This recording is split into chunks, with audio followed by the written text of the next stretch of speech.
대한민국이여 귀 기울여 주시길 부탁드립니다. 저는 살아계신 하나님의 종 박혁입니다. 지금은 기뻐할 때가 아니라 슬퍼해야 할 때입니다. 왜냐하면 이 나라의 절반이 슬픔에 잠겨 눈물을 흘리고 있기 때문입니다. 그리고 주님께서 저에게 말씀하셨기 때문에 대한민국의 절반이 울고 있다는 사실을 저도 알고 있습니다. 지금은 대한민국에게 좋은 때가 아닙니다. 왜냐하면 나라의 절반이 울고 있기 때문입니다. 그리고 저의 인간적인 마음으로는 항상 주님의 음성을 전하는 일이 어렵습니다. 그러나 주님의 음성을 대언하는 주님의 종으로서 저는 제 생각이나 인간적인 의견을 전하기 위함이 아니라 오직 주님의 음성을 전하기 위해 존재합니다. 나라의 절반이 슬픔에 잠겨 있음에도 불구하고 저는 여전히 주님께서 저에게 새롭게 지시하시는 주님의 음성을 전해야만 합니다. 지난 4월에 대선 예언을 하며 제가 말했듯이 사람들은 저를 보며 말할 수 있습니다. 어떻게 저렇게 말을 할 수 있지? 왜 저런 말을 하지? 그러나 제가 지난 예언에서도 말씀드렸듯이 저 역시 여러분처럼 대한민국이 잘 되기를 원합니다. 하지만 저는 제 개인적인 의견을 나누는 사람이 아닙니다. 저는 인간적인 생각을 나누는 사람이 아닙니다. 저는 오직 하늘에서 온 말씀, 곧 주님의 음성만을 전해야 하는 특별한 부름을 받은 사람입니다. 저는 그 음성을 듣고 전하는 주님의 종, 곧 메신저일 뿐입니다. 많은 사람들이 제가 이렇게 한 것을 조롱합니다. 저에 대한 핍박은 언제나 많았습니다. 그러나 제가 주님의 음성을 전하면 전할수록 그 핍박은 더욱 커져만 갔습니다. 왜냐하면 주님의 음성은 종종 사람들이 듣고 싶어하는 말씀이 아니기 때문입니다. 그러나 저는 사람들의 입맛을 위해서가 아니라 주님의 명령만을 따라 계속해서 말씀을 전해야만 합니다. 그리고 제가 전하는 말씀은 반드시 성취될 것입니다. 예레미야서에서 예언자의 말이 응한 후에야 그가 진실로 여호와께서 보내신 선지자로 인정받게 되리라 라고 기록대로입니다. 대한민국이여 귀 기울여 주시길 부탁드립니다. 주님께서는 저에게 말씀하시길 여러분에게 주님의 음성을 듣는 법을 가르쳐야 한다고 하셨습니다. 무엇이 참된 예언인지, 무엇이 참된 주님의 말씀인지, 그리고 그것을 어떻게 들어야 하는지 말입니다. 말씀이 성취되었다면 그것은 주님의 음성입니다. 예언이란 하늘에서 내려오는 말씀으로서 주님께서 계획하시고 그분의 종, 즉 대변인에게 알려주시는 말씀입니다. 그것은 하늘에서 주어진 계시이며 사람에게 전달되고 선지자는 그것을 메시지의 선언을 통해 드러내는 것입니다.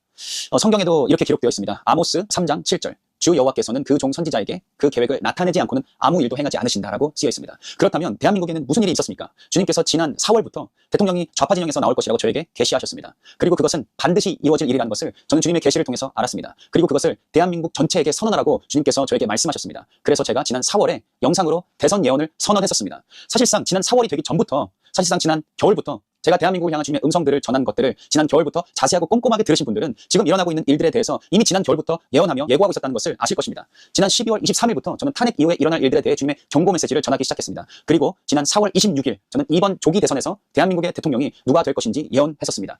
제가 이번 선거에서 누가 당선될 것인지 예언했을 당시 후보자들은 아직 확정조차 되지 않은 시점이었습니다. 대통령 출마 선언조차 아직 다 이루어지지 않은 시점이었습니다. 즉 후보들이 확정되기 전 사람들이 누가 경쟁할지조차 정확히 알지 못하던 시점이었습니다. 그리고 그 이후 제가 대통령이 될 것이라고 예언한 사람은 유죄 취지 파기환송으로 인해 대선 후보로 등록도 못할 수도 있는 상황에 놓였었습니다.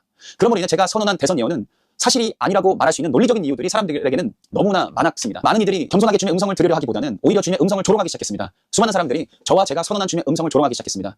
그리고 저는 인간의 생각이나 의견을 말한 적이 단 한 번도 없습니다. 그리고 저는 인간의 생각이나 의견을 말하는 것을 매우 두려워합니다. 왜냐하면 저는 주님이 누구신지를 알기 때문입니다. 그 동일한 주님께서 신명기 18장 20절에서 이렇게 말씀하셨습니다. 내가 말하라고 명령하지 않은 말을 내 이름으로 말하는 선지자는 반드시 죽을 것이다. 그리고 동일한 신명기 18장의 다음 구절에서는 주님께서는 계속해서 어떻게 주님의 말씀인지 아닌지를 분별할 수 있는지 설명해 주십니다. 그 다음 구절에서 이렇게 말씀하십니다. 너희가 마음속으로 말하기를 여호와께서 말씀하지 않으신 말씀을 우리가 어떻게 알 수 있을까? 그리고 그 다음 구절인 22절에는 이렇게 기록되어 있습니다. 선지자가 여호와의 이름으로 말한 것이 이루어지지 않거나 성취되지 않으면 그것은 여호와께서 말씀하지 않으신 것이다. 주님의 음성과 참된 선지자를 분별하는 법을 배우는 것은 매우 중요한 일입니다. 성경 고린도전서 2장 14절에서는 이렇게 말합니다. 그러나 육에 속한 사람은 하나님의 영의 일을 받아들이지 않으니 이는 그것들이 그에게는 어리석게 보이기 때문이며 그는 그것들을 이해할 수 없느니라. 왜냐하면 그것들은 영으로 분별되기 때문이니라. 이 구절이 바로 핵심입니다. 영을 아는 사람은 두 가지가 가능합니다. 첫째, 영을 아는 사람은 어떤 것이 하나님의 영으로부터 온 것인지 또는 악한 영으로부터 온 것인지 분별할 수 있습니다. 둘째, 영을 아는 사람은 어떤 것이 사람으로부터 온 인간적인 것, 즉 혼적인 것인지 혹은 영에서 온 것인지 분별할 수 있습니다. 영을 알지 못하는 사람들, 즉 육에 속한 자 혹은 영적이지 않은 사람들은 이러한 사람들은 영의 일을 인식할 수 없습니다. 그리고 당연히 참된 선지자도 주님의 음성도 인식하지 못합니다. 그들은 오직 인간적인 생각과 인간적인 설명만을 인식할 뿐입니다. 그리고 더 나아가서 그들은 쉽게 거짓 선지자를 따를 수도 있습니다.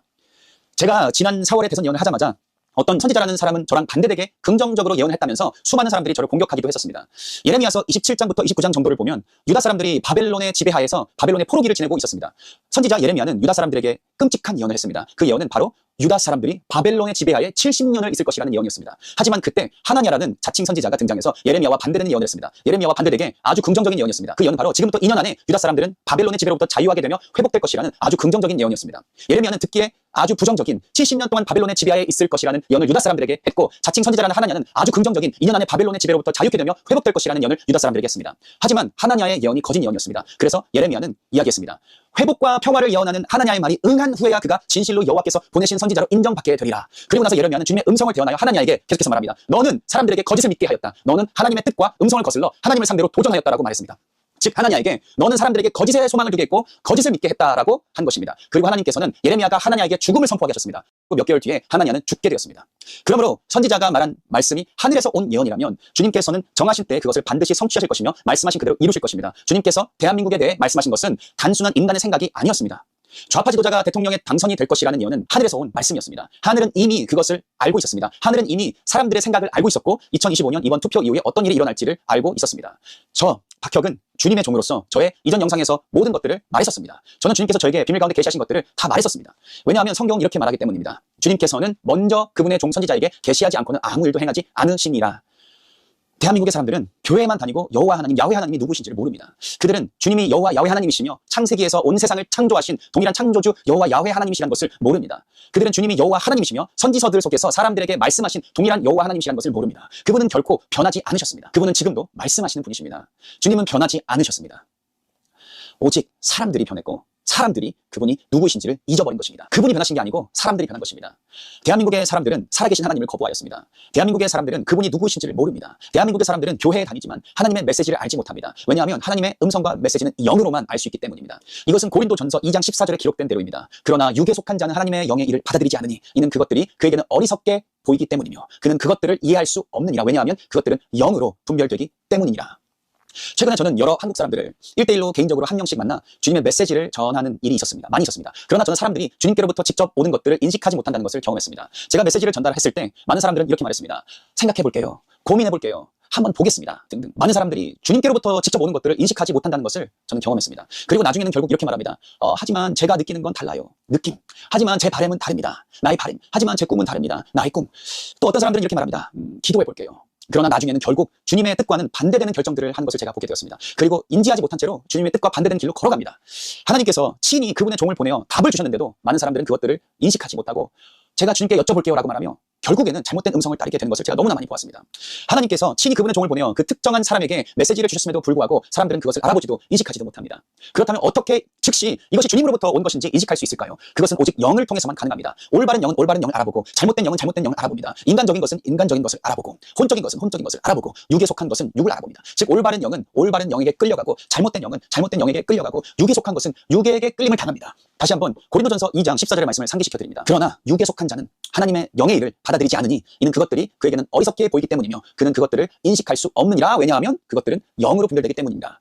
제가 왜 지금 이 영상을 통해 여러분께 말씀을 전하고 있는지 그 이유 중 하나를 말씀드리고 싶습니다. 그 이유는 바로 오늘도 지금 이 순간도 주님께서는 말씀하고 계시기 때문입니다. 그분은 어제도 오늘도 내일도 영원토록 동일하신 주님이십니다. 과거에 말씀하신 여호와 하나님은 오늘도 동일하신 분이십니다. 과거에 말씀하신 여호와 하나님은 오늘도 말씀하시는 분이십니다. 선지서에서 말씀하신 여호와 하나님 어제나 오늘이나 내일이나 동일하신 분이십니다. 이 사실을 확증해주는 말씀이 히브리서 13장 8절입니다. 예수 그리스도는 어제나 오늘이나 영원토록 동일하시니라. 그렇습니다. 창조주 하나님 안에는 어떤 변화도 없습니다. 그분은 오직 한 분 창조주 하나님이시며 시대가 바뀌어도 변치 않으시는 동일한 창조주 하나님이십니다. 고대 시대에 하나님께서는 사람들과 말씀하셨습니다. 아브라함, 모세, 다윗, 이사야, 예레미야, 에스겔 그와 같은 그분의 종, 그분의 선지자들에게 말씀하셨고 또한 이 땅 위를 걸어다니신 독생자 아들 예수 그리스도께도 말씀하셨습니다. 요한복음 15장 15절에서 이렇게 기록되어 있습니다. 내가 내 아버지께 들은 모든 것을 너희에게 알게 하였노라. 지금 이 시대 우리가 21세기에 살고 있음에도 불구하고 주님은 여전히 말씀하고 계십니다. 그러나 지금 무슨 일이 벌어지고 있습니까? 사람들은 이 세상에 너무나 몰두한 나머지 일, 사업, 직장, 공부, 매일의 과제, 계획, 꿈, 야망 그리고 생각들에 너무나 바쁘게 살아가고 있습니다. 자신의 생각과 계획으로 너무 바쁘고 자신의 의견과 야망과 욕심들로 너무나 가득 차 있습니다. 그리고 그들은 영 안에서 조용히 머무는 법을 잊어버렸습니다. 성령 안에서 조용히 머무는 법을 잊어버렸습니다. 그들의 생각과 욕심, 야망들이 마음을 점령하고 그로 인해 영의 것들을 인식하지 못하게 되는 것입니다. 그로 인해 성령의 것들을 인식하지 못하게 되는 것입니다. 지금 이 순간 저는 대한민국을 향한 성령의 음성을 여러분께 전달하겠습니다. 주님께서 말씀하셨습니다. 나의 종 혀가 대통령 선거에 대한 예언이 성취되면 반드시 이렇게 말하라. 대한민국의 나의 백성들아 너희는 옛길로 돌아오라. 너희는 나를 신뢰하고 나의 음성을 듣는 법을 배우라. 나는 너희의 주 하나님이니라. 그래야만 내가 너희의 인생에 무엇을 말하는지를 알 수 있다. 너희는 내가 다른 사람을 통해 말한다는 것을 배워야 한다. 권면하거나 경고하거나 바로잡거나 위로하기 위함이다. 그러므로 너희는 성령의 음성을 분별할 수 있도록 깨어 있어야 한다. 주님께서는 계속해서 말씀하셨습니다. 대한민국은 나의 음성을 알지 못한다. 남자나 여자나 목회자들조차도 내가 지금도 말한다는 사실을 잊고 있다. 주님께서 저에게 말씀하셨습니다. 나의 백성에게 나의 음성을 듣는 법을 가르쳐라. 대한민국이라는 나라가 다시금 나의 음성을 듣는 시대로 돌아가야 한다는 것을 가르쳐라. 지금 대한민국은 사무엘 시대의 성경 말씀이 말하는 것과 같습니다. 그때 주님의 말씀이 희귀하였다고 기록되어 있습니다. 사무엘상 3장 1절. 그때는 여호와의 말씀이 희귀하여 흔하지 않았다고 기록되어 있습니다. 이 말씀의 의미는 그 시기에는 하나님과 인간 사이의 소통이 드물었다는 뜻입니다. 그 시대에는 하늘의 계시가 흔하지 않았습니다. 즉 사람들은 자신들의 길을 인도받기 위해 주님의 음성을 듣지 않았습니다. 그렇다면 왜 제가 여러분들에게 이 모든 말을 하고 있는 것일까요? 구체적으로 약 2주 전인 5월 21일 주님의 천사가 저에게 찾아와 말했습니다. 나의 종 혀가 지금 내가 너에게 말한 것을 기록하라. 그리고 주님의 천사가 계속해서 말했습니다. 좌파 진영에서 대통령이 일어날 것이다. 너는 새로운 대통령을 나타내는 푸른색 표식을 보게 될 것이다. 그리고 주님의 천사가 이어서 말했습니다. 지금은 기뻐할 때가 아니다. 지금은 대한민국에게 좋은 때가 아니다. 지금은 기뻐할 때가 아니며 나라의 많은 사람들, 나라의 절반이 슬픔에 잠겨 눈물로 울고 있기 때문이다. 왜냐하면 그들이 지지한 후보가 당선되지 않았기 때문이다. 그러므로 지금 이 순간 대한민국에는 슬픔과 통곡이 있다. 이 성취된 예언을 통해 가르치고자 하는 것은 이것이다. 하나님께서 말씀하셨고 그것이 이루어졌다라는 사실이다. 이는 대한민국의 백성들이 배우게 하려는 것이다. 지금 이 시대 2025년에도 이 현 세대 속에서도 주님은 여전히 말씀하시며 그분의 뜻을 나타내시며 사람들을 악한 길에서 돌이키게 하시고 자신의 죄를 깨닫게 하시며 예언을 통해 회개로 부르신다는 것을 배우게 하라는 것이다. 혹은 때로는 예언은 방향을 제시하기 위한 것이며 사람의 길, 곧 그 사람의 미래를 알게 하시기 위한 것이기도 한다. 여러분, 하나님은 한 번도 또는 두 번도 말씀하십니다. 그런데 사람은 그것을 깨닫지 못합니다. 여러분 이해가 되십니까? 주님의 천사가 저에게 이어서 말했습니다. 너는 대한민국 백성에게 반드시 말해야 한다. 여호와의 음성, 성령의 음성을 알아보는 법을 배워야 한다고. 왜냐하면 주님께서 그들에게 말씀하셔도 그들은 그것을 깨닫지 못하기 때문이다. 주님께서 어떠한 사람을 통해 말씀하시든 혹은 선지자를 통해 말씀하시든 그들은 하늘에서 온 메시지를 듣고 있지 않다. 그렇다면 주님의 음성 또는 성령의 음성을 어떻게 배우고 분별할 수 있는가? 여러분, 주님의 음성을 듣는 법을 배우려면 우리는 반드시 기도하기, 말씀 읽기, 침묵하기에 전념해야 합니다. 침묵이란 무엇을 의미합니까? 당신의 야망, 당신의 생각, 당신의 계획, 당신의 욕망을 침묵시키는 것입니다. 즉 당신의 야망, 당신의 생각, 당신의 계획, 당신의 욕망, 당신의 의견이 당신에게 말하지 못하게 하는 것입니다. 하나님께서는 우리에게 말씀하시기를 원하시지만 우리는 그분의 음성을 들을 수 있는 영적 상태에 있어야 합니다. 그렇다면 그 상태에 이르기 위해 어떻게 해야 하는가? 세 가지입니다. 기도하십시오. 성경을 읽으십시오. 침묵하십시오. 침묵이란 무엇을 의미합니까? 당신의 야망, 당신의 생각, 당신의 계획, 당신의 욕망, 당신의 의견을 조용히 잠재우는 것입니다. 성경에는 이렇게 기록되어 있습니다. 요한복음 10장 27절. 내 양은 내 음성을 들으며 나는 그들을 알며 그들은 나를 따르느니라. 하나님의 음성을 분별하기 위해서는 자기 자신을 침묵시키고 그분과 함께 시간을 보내야 합니다. 그렇게 할 때 여러분 아버지의 음성과 당신을 혼란스럽게 하거나 잘못된 길로 이탈하게 하려는 다른 음성들 사이를 분별할 수 있게 될 것입니다. 이번 대통령 선거에서 예언이 성취되고 주님께서 지금 여러분에게 하시는 말씀은 이것입니다. 여러분이 성령님과 관계를 맺기 시작하면 주님의 음성을 분별하게 될 것입니다. 왜냐하면 요한복음 16장 13절에 약속이 있기 때문입니다. 그러나 진리의 성령이 오시면 그가 너희를 모든 진리 가운데로 인도하시리니 그는 스스로 말하지 않고 오직 들은 것을 말하며 장래 일을 너희에게 알리시리라.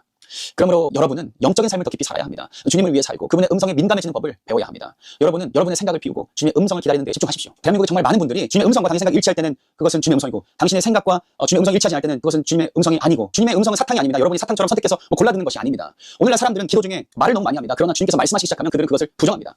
그들에게는 말할 이입은 있지만 들을 귀가 없습니다. 기도 중에도 자신들의 생각과 욕망만을 주님께 말하고 자신의 계산과 논리로 가득 찬 마음을 결코 조용히 하게 하지 않습니다. 만약 여러분의 마음이 여러분 자신의 생각과 계산으로 가득 차 있다면 주님께서 당신의 뜻이 아닌 주님의 뜻을 말씀하실 때 그 음성을 어떻게 알아들을 수 있겠습니까? 이제 제가 여러분에게 또 한 가지를 말씀드리고자 합니다. 지금 많은 사람들은 불확실함 속에 있습니다. 새 대통령의 통치가 어떻게 될지, 대한민국의 미래가 어떻게 될지 모릅니다. 성경 디모데전서 2장 1절에서 2절에는 이렇게 기록되어 있습니다. 그러므로 내가 첫째로 권하노니 모든 사람을 위하여 간구와 기도와 도구와 감사를 하되 임금들과 높은 지위에 있는 모든 사람을 위하여 하라. 이는 우리가 모든 경건과 단정함으로 고요하고 평안한 생활을 하려 함이니라. 그러므로 지금은 기도하고 주님께만 소망을 두는 것이 매우 중요합니다. 제가 올해 초에 말씀드렸듯이 올해 2025년은 소망의 해입니다. 그러나 제가 여러분께 드릴 수 있는 한 가지 조언은 이것입니다. 잠언 21장 1절. 왕의 마음은 여호와의 손에 있는 물과 같아서 그가 원하는 대로 인도하시느니라. 주님은 전능하신 분이시며 왕의 마음도 대통령의 마음도 지도자의 마음도 하나님께서 원하시는 방향으로 기울게 하실 수 있습니다. 주님은 모든 것 위에 계십니다. 여러분의 소망을 오직 주님 안에 두십시오. 너희 안에 계신 예수 그리스도 곧 영광의 소망이니라.